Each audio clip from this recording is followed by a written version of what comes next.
Wenn die aktuellen Berichte stimmen, befinden sich die ukrainischen Streitkräfte mancherorts noch immer auf dem Vormarsch in der russischen Region Kursk. Ein Ziel scheint das Kernkraftwerk Kursk zu sein, das am Ufer des Flusses Seim liegt. Der Flussübergang ist Schauplatz heftiger Kämpfe. Wie ist deine Einschätzung der aktuellen Lage? Warum schafft es die Ukraine weiter vorzudringen? Ist die russische Verteidigung so schwach? Und welches Ziel verfolgt die Ukraine mit dem Kernkraftwerk Kursk? Well, let's start with the answering the last part first. It appears the goal is to capture the nuclear power plant and hold it hostage. As part of a broader strategy that seeks to compel Russia to the negotiating table where Ukraine will be able to trade the nuclear power plant at Kursk for territory, to get Russia to withdraw from territory that Ukraine claims is Ukrainian and Russia claims is Russian. That appears to be the goal. Now we go to the question of what's going on in Kursk. I think we need to be careful. There's something called the fog of war. And the Ukrainians appear to be exploiting the fog of war very effectively. That does not necessarily translate into genuine military success. Much of the Ukrainian gains of late appear to be little more than propaganda exercises where small units of men take advantage of a very fluid situation to penetrate deeper into Russia and take photographs and videos that they post online, bragging of their accomplishments. Less seen are the Russian responses where they show these videos, and then they show the dead Ukrainians who made the videos who have been killed by Russian forces. A lot of what the Ukrainians do is for propaganda purposes. This does not minimize the fact that the Ukrainians have penetrated into Russia with significant force. Even Abdi Aladanov, the Chechen Russian military commander who is leading a major aspect of the Russian response, has noted that the fighting is very difficult, that the Ukrainians are launching concerted attacks. But as he pointed out, these attacks are beaten back with extensive casualties on the part of Ukraine.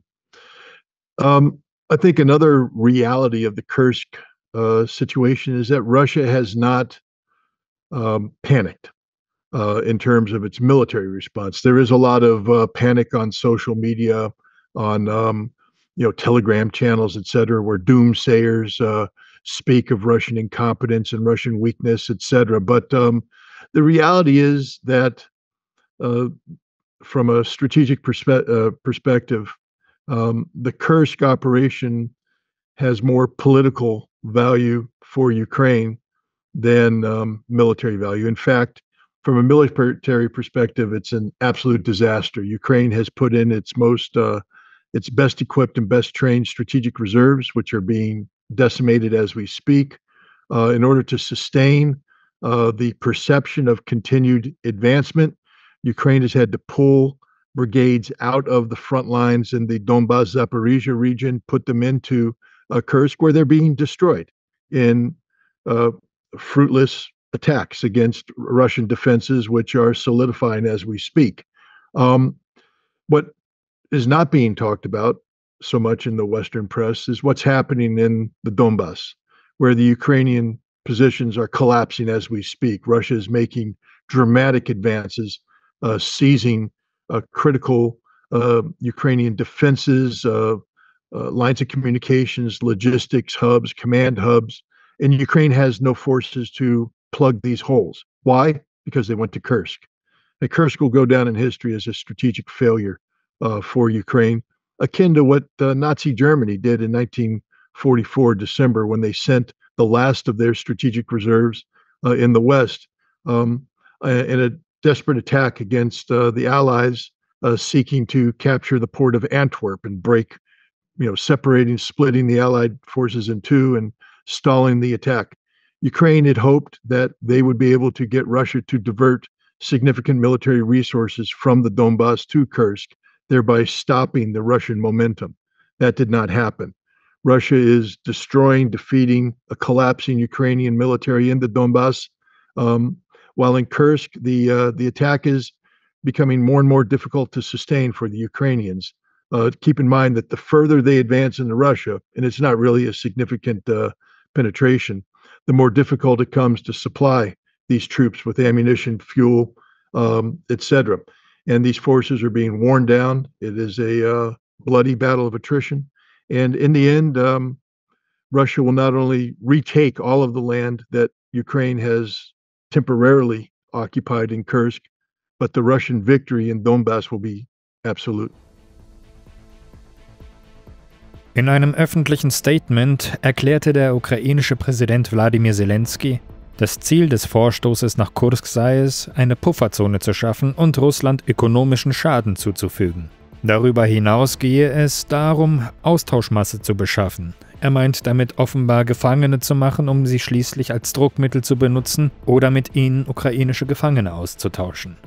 In den sozialen Medien kursieren Videos, wie ukrainische Soldaten in den russischen Dörfern scheinbar wahllos Zivilisten ergreifen und auf Lastwagen verladen. Führen sie damit den direkten Befehl von Selenskyj aus? Wie bewertest du das Vorgehen der ukrainischen Streitkräfte?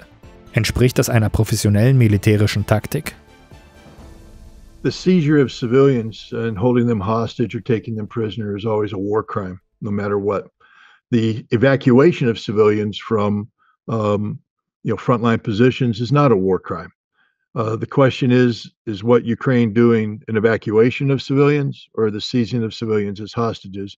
The videos that have been presented show civilians bound, blindfolded, being thrown into trucks. That's not an evacuation. That's taking hostage.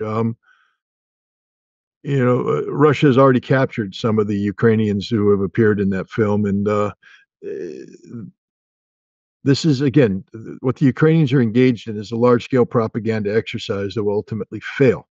Zelenskyj can say what he wants about creating a buffer zone. All he's guaranteed is that when this is done, Sumy will no longer be Ukrainian, because that will be the Russian buffer against Ukraine.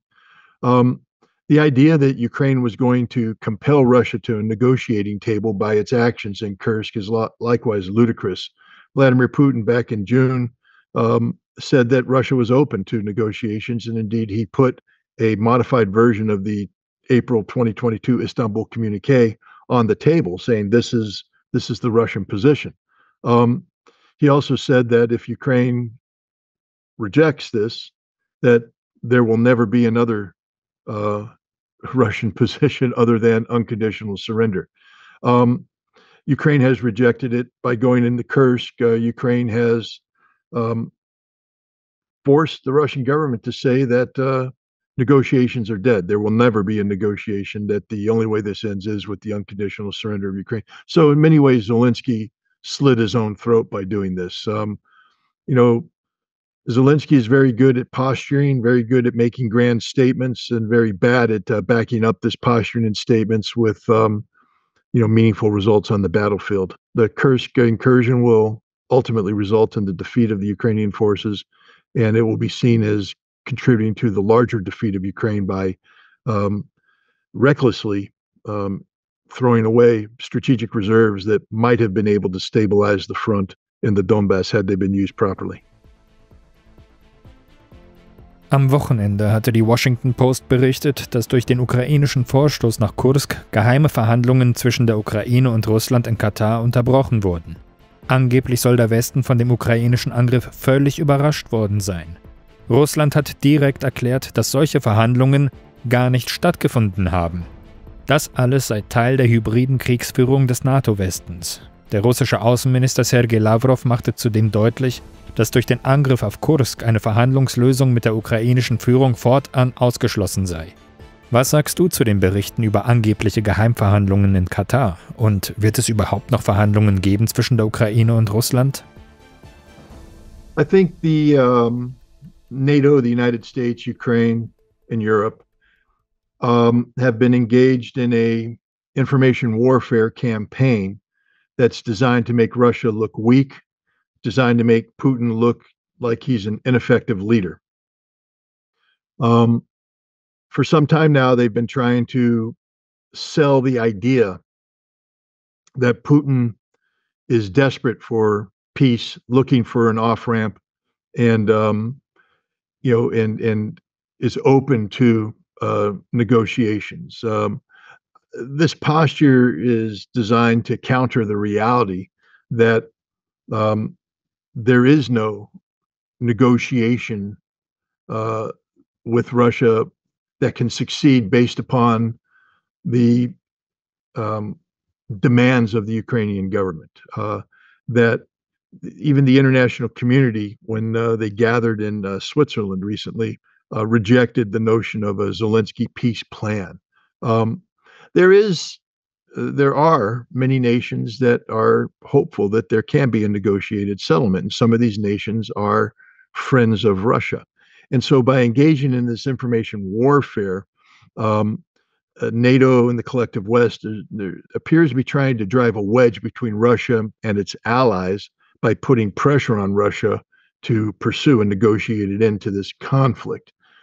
I don't know if there's any peace feelers being, bandied about in Qatar. What I do know is that the Russian government has committed that it was open to peace talks, but that is no longer the case.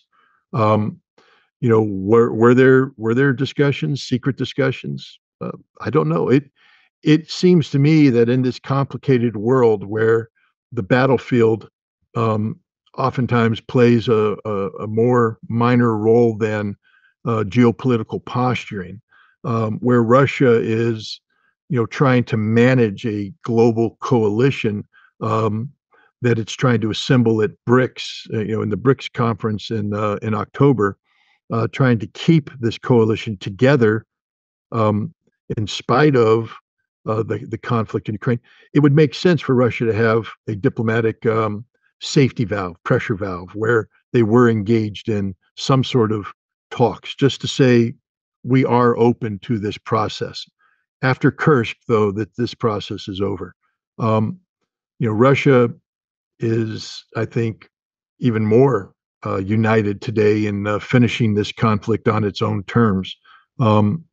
If the goal in going into Kursk was to somehow compel Russia to a negotiating table, it failed miserably.